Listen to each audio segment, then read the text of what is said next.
Buena empresa la de los militares, que por pintar por ahí la cigüeña os aseguramos la vida a todos los ciudadanos. Dices ese disparate porque te duele que seamos el principal estorbo para vuestros manejos turbios e indignos. José. Pedro. Sí, Indignos vosotros. Quieto, José. Ven conmigo. Es que no queréis que tenga ni un solo día feliz. Todo esto se acabará muy pronto.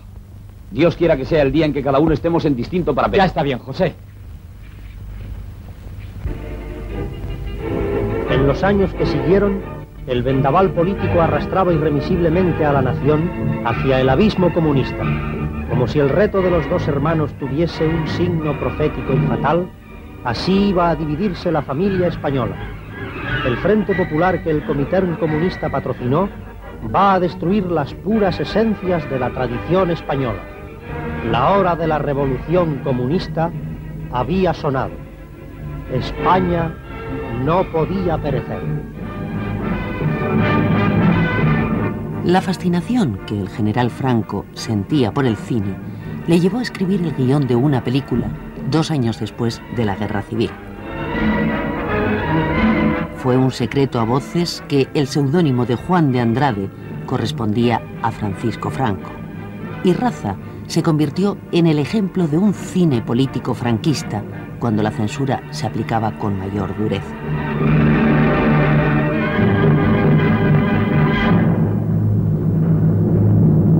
Raza es una película que se hace como film modelo, como film guía, como film ejemplar, para marcar una pauta de lo que debe ser el cine de propaganda bélica, el cine cruzada, destinado a legitimar la insurrección franquista. Lo curioso es que Raza, incluso Raza es víctima de la censura.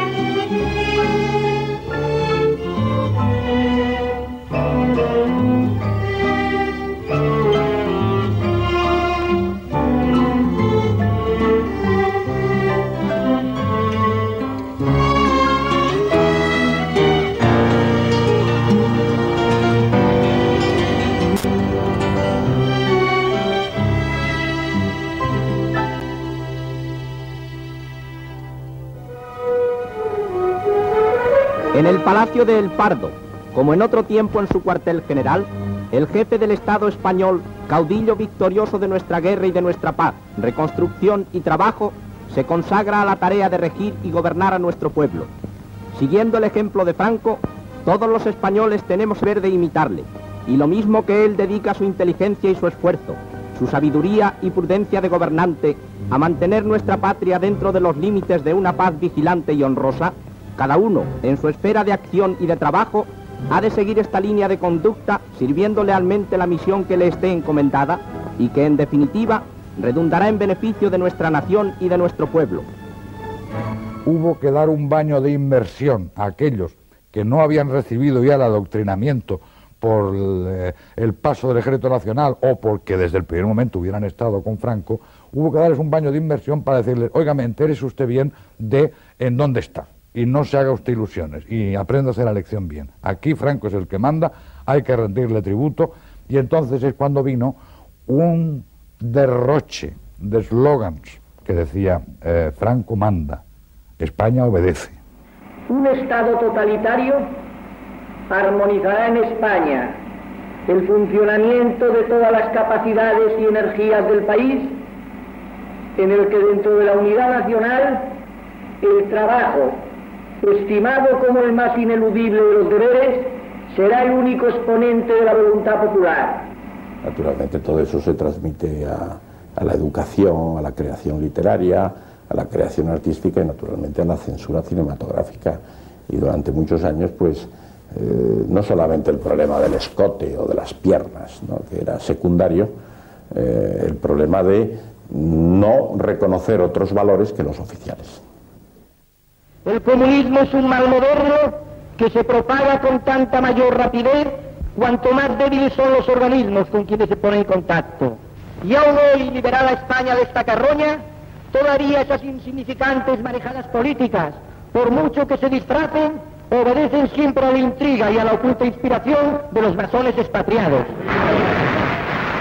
¿Quién se iba a prestar a ser censor a estos niveles en que estamos hablando? Es decir, pues gente o de un fanatismo nacional sindicalista, católico, militante, realmente digno de mejor causa, o gente muy gris que lo que pues las dietas, como había unas dietas por guión leído o reunión a la que se asistía, pues con eso hacían un sobresueldo. Se cuenta esa anécdota de Franco, que le fue un señor a quejarse de la censura. Hace poco volví a leerlo y le contestó Franco diciéndole: ¿es que ha visto usted algún censor que no sea tonto?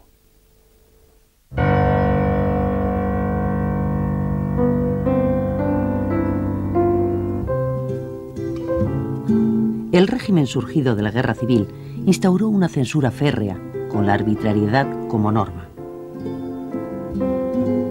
Una censura cuyo rigor llegó al ridículo, aplicada por unos funcionarios fanáticos, predispuestos al exceso tanto en la represión como en la adulación al dictador.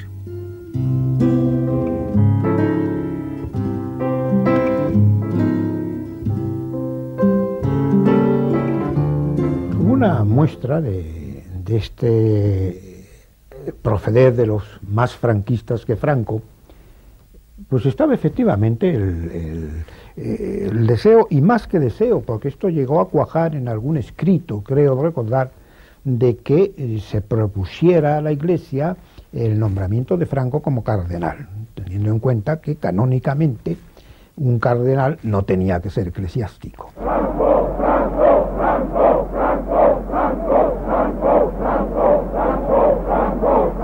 Franco, el primer censor, yo digo que de ninguna manera. Él, como digo, veía mucho cine, en algunos casos él contribuyó a que alguna película que tenía problemas de tipo político los salvara.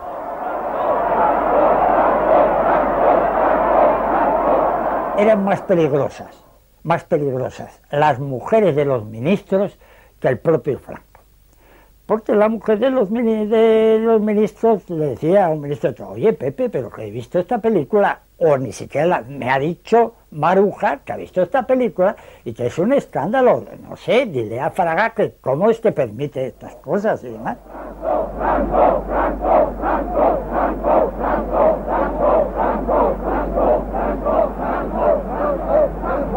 A Franco le gustaba mucho el cine y tenía incluso un salón de proyecciones en el Pardo que parece que veía con mucha asiduidad. Alguna vez preguntó: pero ¿y esta película? Que no se, que se había prohibido, pero que él la quería ver. Y dice: ¿por qué no se ha puesto? Entonces le explicaban, pues, por esto, por lo otro, porque dijeron... Pero él decía: pues no sé, pues parece que era incluso más benevolente que los mismos censores. En el eje mismo del poder del que emanaba la censura, en la residencia del general Franco estaba paradójicamente la única sala de cine libre de censura. En este teatro palaciego, el dictador asistía frecuentemente a proyecciones privadas, rodeado de su familia y de un pequeño círculo de amigos íntimos. Al cine de Franco se invitaba en ocasiones a los cineastas que trabajaban en las películas favoritas del régimen para que el dictador pudiera cambiar impresiones con ellos. Me comunicaron los oficiales del Generalísimo que tenía que ir aquella tarde a pasar la película a Franco. Yo me quedé horrorizado. Yo no tenía ni coche porque lo había vendido para poder terminar la película y fui al Pardo, claro, muerto de miedo.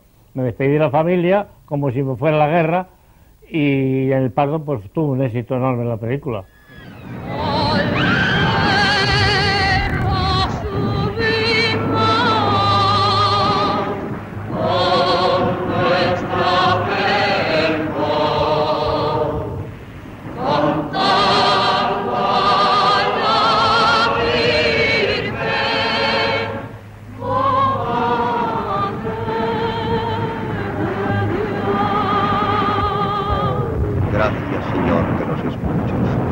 Padre nuestro que estás en los cielos. Me dieron de merendar, muy bien.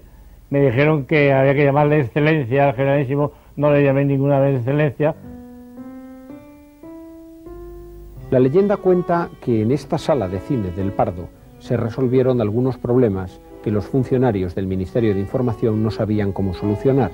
Por ejemplo, se dice que los censores temían que el discurso de Pepe Isbert en el balcón en Bienvenido Mr. Marshall fuese tomado como una caricatura de los discursos de Franco, y que antes de autorizar la película se proyectó aquí en El Pardo para ver si el general se daba o no por aludido.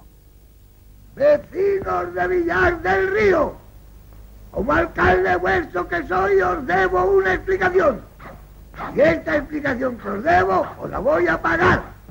Que yo, como alcalde vuestro que soy, os debo una explicación. Y esta explicación que os debo, os la voy a pagar. Un momento, jefe, porque yo, como no sé alcalde si os habréis vuestro que enterado soy, que el señor os debo alcalde... la Oiga, explicación señor que os alcalde, tengo cállese, que déjeme a mí.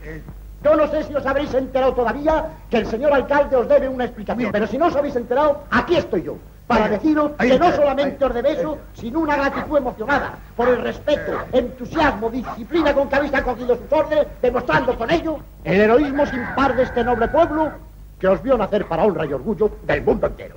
Esta cuestión de si Franco revisó personalmente Bienvenido Mr. Marshall porque se pudiera pensar que el discurso de Pepe Isbert desde el balcón del ayuntamiento era una parodia de los de Franco, que realmente no eran como piezas oratorias ninguna cosa del otro jueves.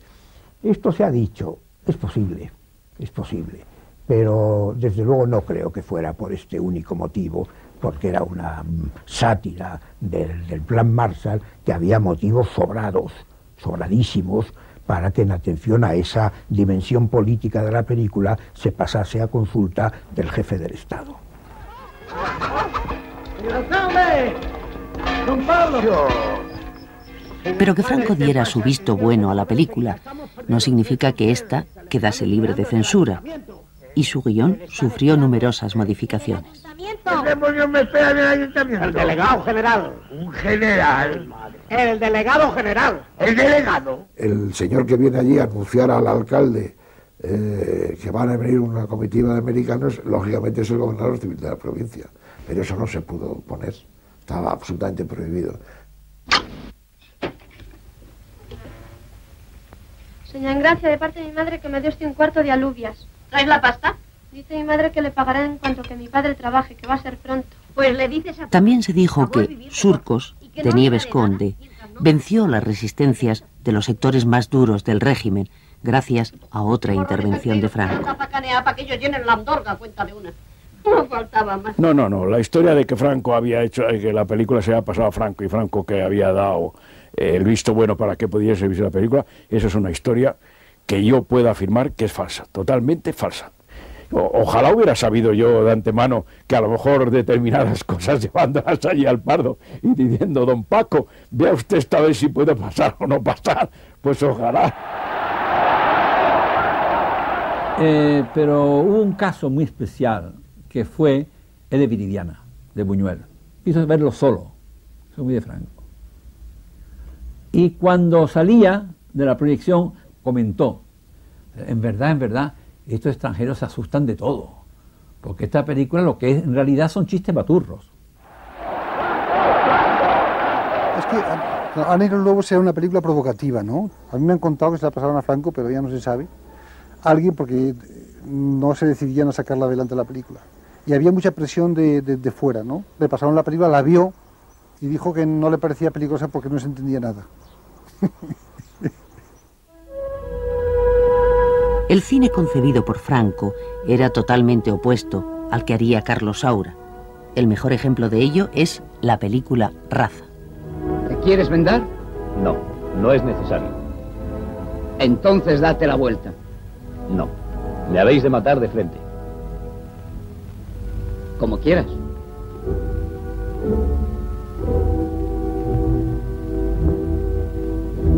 ¡Apunten! ¡Arriba España! ¡Fuego! Cuando aparece Raza, con guión de Francisco Franco Bahamonde y dirigida por Sáenz de Heredia, que como sabéis era primo hermano José Antonio, pues era como un ejemplo de lo que hacía falta hacer. Parece ser que a su excelencia generalísimo como consecuencia de la observación de los sucesos que había habido en nuestra guerra, él encontró que la razón de esto era ser de la misma raza, tener una raza común, y que esto se remontaba incluso a los conquistadores, que era un nexo, que teníamos una bacteria como pudiera ser los toros de Lidia. Sin planos y aún sin armas ganarían la batalla contra el comunismo bárbaro y ateo. Son ellos los que sienten en el fondo de su espíritu la semilla superior de la raza, los elegidos para la gran empresa de devolver a España a su destino. Ellos, y no vosotros, materialistas sordos, llevarán sus banderas hasta el altar del triunfo. Presiento que para ellos no tardará en llegar el día feliz de la victoria. Pero ni siquiera una película escrita por el propio general Franco quedó libre de las implacables tijeras de la censura. Cuando en el año 50 se reestrenó una nueva versión, se cambiaron los diálogos y se cortaron escenas. Cambió de título, porque pasó a llamarse Espíritu de una raza, que tenía una connotación más suave y más católica. Se cortaron los planos que aparecía el saludo fascista. Y en pasajes que hacían alusión a los norteamericanos, por ejemplo, y que fueron cambiados. Es decir, que había realmente una puesta al día, una especie de repaso ideológico para limar aristas y no ofender a las potencias democráticas que en ese momento gobernaban el mundo occidental.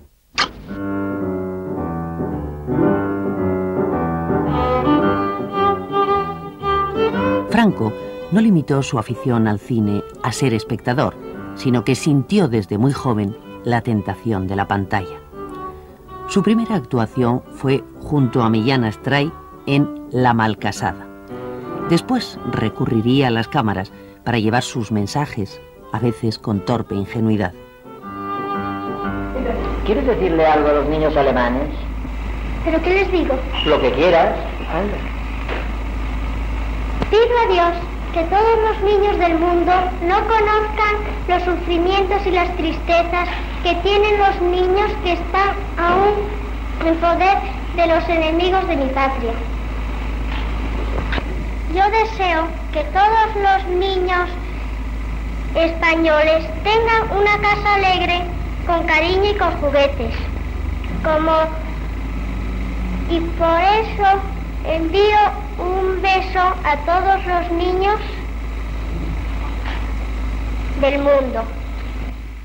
Entonces, el nodo representaba, pues, la glorificación de todos los actos oficiales que se llevaban a cabo. Y claro, siempre aparecía Franco. Eso dio lugar a que a Franco le llamasen el galán del nodo, porque realmente él desempeñaba el papel en cada uno de los noticiarios que se daban. En el Pardo, el jefe del gobierno de Tailandia, Mariscal Pibulsonggram, impone a su excelencia al jefe del Estado español el gran cordón de la más excelsa Orden del Elefante Blanco, que concedió al generalísimo su majestad el rey de Tailandia.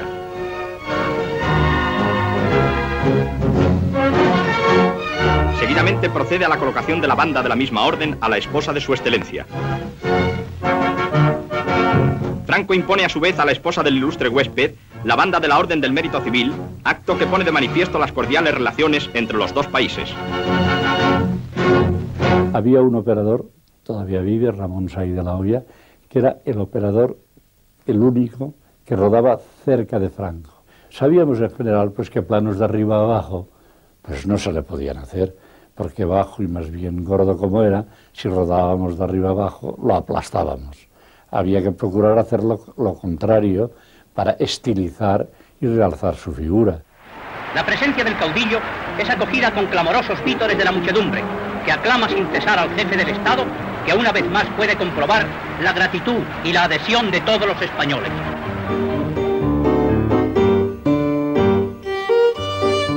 De proyección obligatoria, el nodo imponía la presencia de Franco en todas las sesiones de cine.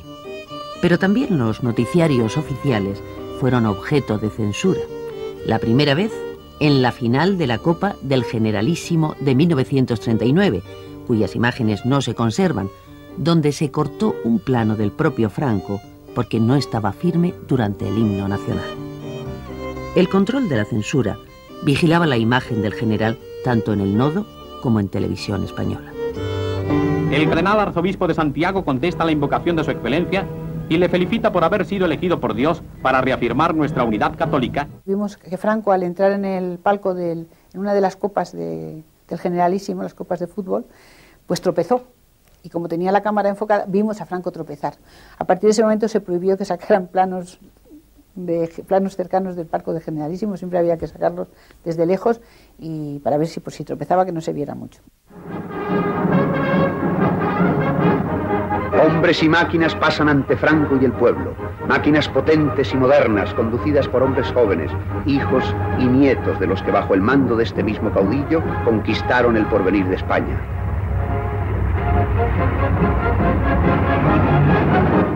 Culminación de la constante presencia de Franco en las pantallas de cine fue el largometraje documental Franco, ese hombre, una especie de supernodo pagado con los fondos de la campaña propagandística de los 25 años de paz, que se proyectó en todos los rincones de España. El hombre que ganó la guerra ha ganado también la paz que desde siglos atrás se nos negaba. Sus ojos, consagrados desde niño a una contemplación única, la de España, están puestos ahora en este trozo de ella que desfila ante su tribuna. Son sus soldados, los mismos que tantas veces condujo a lo largo de toda su vida, pero es muy posible que hoy no los vea, que hoy, en la conmemoración de su mejor victoria, su pensamiento se entregue a una revisión total de lo que fue su vida, de lo que soñó hacer y de lo que ha hecho. En un momento determinado se dan cuenta que el caudillo tenía la bragueta desabrochada y nadie era capaz de decirle al caudillo que se abrochara la bragueta. Entonces se lo iban pasando unos a otros. Por ejemplo, eso es un problema de censura también, ¿no? Franco, ese hombre, ha suscitado la mayor expectación en la noche de su estreno oficial. Aquí vemos a los ministros de Información y Turismo, de Agricultura, de Justicia, el presidente de las Cortes y otras personalidades y representaciones del cuerpo diplomático acreditado en Madrid. El todo Madrid de las grandes solemnidades se encuentra en este estreno organizado por la Junta Interministerial de los 25 años de paz. Fue un éxito grande taquillero. Ya sabe usted el chiste del hombre que dice, pero ¿cómo? Pero todavía no has visto a Franco ese hombre, lo había visto realmente en toda España. Dijo, no, yo estoy esperando para verlo en Biarritz porque creo que allí sale Franco desnudo. ¡Viva España! ¡Viva! ¡Viva siempre España! ¡Viva!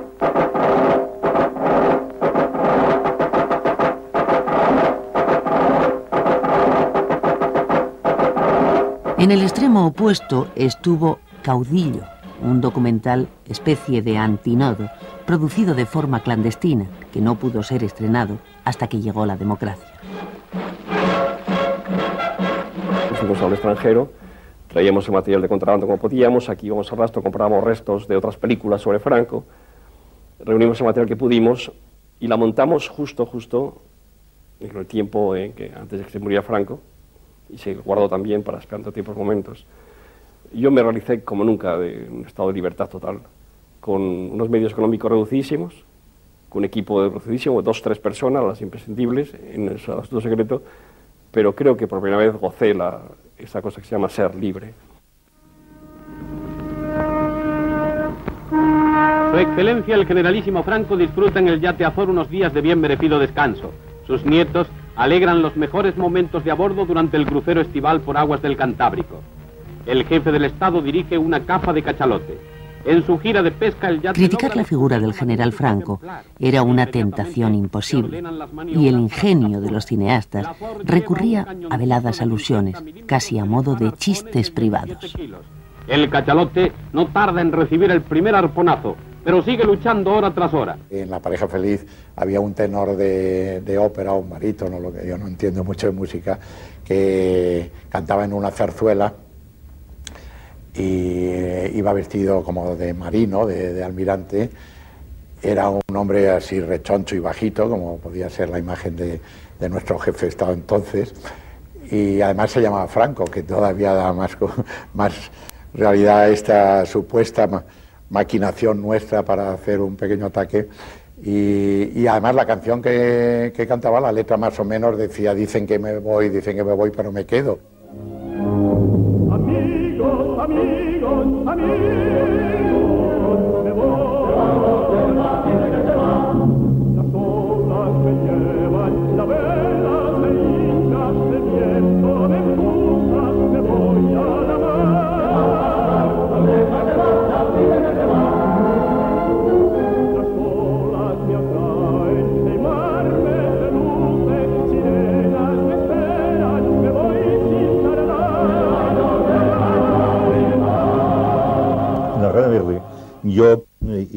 jugué, y recuerdo que me divertí mucho rodando la película con el actor con Félix Fernández, porque esto no sabía nadie más del equipo, pero lo sabíamos él y yo. Le dije, oye, Félix, tú aquí serás Franco. Él hacía el papel del alcalde del pueblo y tú me vas a hacer siempre de Franco. Cuando la censura vio la película, me llamó. Bueno, verá usted, hemos visto su película. Yo creo que no ha sido intención de usted hacer determinadas similitudes, pero gente de mente retorcida podría pensar que el alcalde puede tener algunos puntos de contacto con nuestro don Paco. Esto de nuestro don Paco sí que me acuerdo, porque me quedó muy grabado que un funcionario hablase con tan poco respeto del jefe de Estado, ¿no? Con el generalísimo y su esposa asiste a la recepción el gobierno en pleno. Durante los años oscuros de la dictadura, todo giró en torno a Franco y su corte de aduladores, que vivieron alimentados por el miedo y protegidos por la férrea censura del general. Se sabía que te ibas al cine y que las películas estaban cortadas, pero eso no era más que un pequeño aspecto de la cuestión, porque la censura es que tenía un brazo muy largo y alcanzaba todo. Alcanzaba tanto que cuando hablábamos de según qué cosas lo hacíamos en voz muy baja. Daba miedo simplemente hablar de nada, hasta de eso, de que una película estaba cortada.